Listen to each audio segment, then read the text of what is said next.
All right. One of the golfer's greatest fears when playing alone is that they'll hit a hole-in-one and nobody will be there to see it.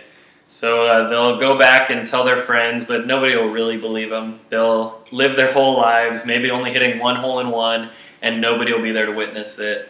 The chances of hitting a hole-in-one are actually 13,000 to 1. That's a fact built over thousands of golf rounds. So it's once in a lifetime. Some people don't even hit one in their lifetime. So to have it happen with nobody watching scares me personally. My moment is one summer night when I was out playing and I almost hit a hole-in-one.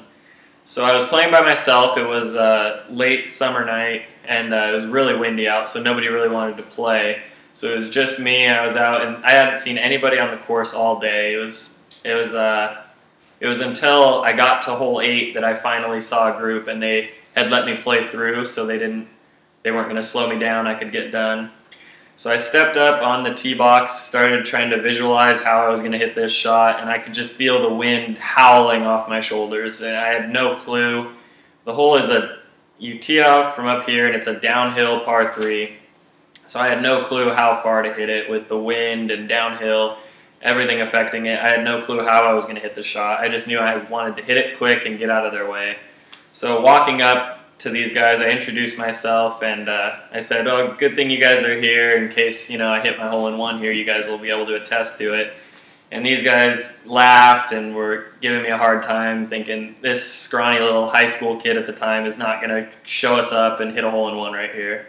So I grabbed my club. It was a 7-iron, and I'm left-handed, so I kind of stood over it, doing some practice swings, just thinking, all right, just hit the green so these guys don't make fun of me after I just made a hole-in-one comment. And so I stepped over to the ball, and when I tell the story, I like to tell it that the world kind of went quiet. I stepped over the ball, and the wind just stopped. Nobody was talking. I couldn't hear anything. It was just, I don't know if it was in a zone or the wind actually stopped. So I took the club back, swung through, and it just felt pure. If you've ever golfed, you know when you hit a shot that's pure, you can just feel it. And so I hit it, and the wind immediately started picking up, which was crazy when I think back on it. But I hit it, and it was right on line with the flag, and I just couldn't take my eyes off of it. It was as if the flag was reeling in the ball. It was just on a line, never moved off of it. And the guys behind me were just going crazy, just hollering at it, get in the hole, everything. Because they knew there's a custom in golf where if you hit a hole-in-one, you buy drinks for everyone on the course, and as far as we could see, we were the only ones on the course. So they were just hollering, thinking this high school kid who just told us he was going to hit a hole-in-one is going to have to buy us drinks when we get in the clubhouse. So the ball is still flying. I haven't taken my eyes off it, and it hits, and you just see the pin rattle. And I immediately freeze, look around, and we just start going crazy. I'm getting high fives as if I've just hit a game-winning home run or just won the Super Bowl. These guys I don't even know are picking me up and hugging me, high fives. Just they'd never seen anything like it.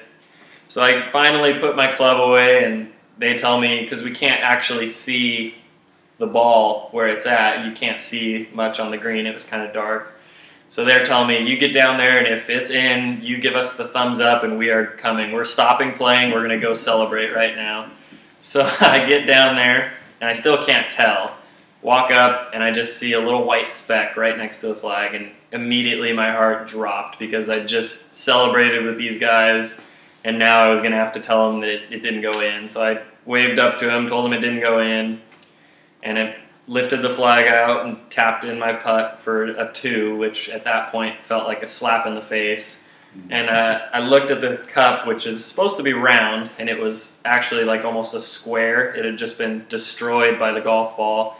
And so that took me even longer to have to get down and manually fix the cup so it was in a circle.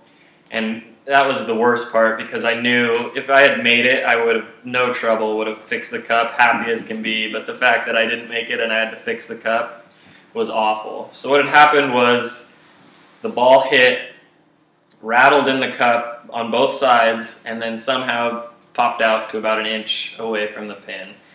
This was... I still to this day have no clue how that happened or why that happened, but it just goes to prove that hole-in-ones are just completely luck.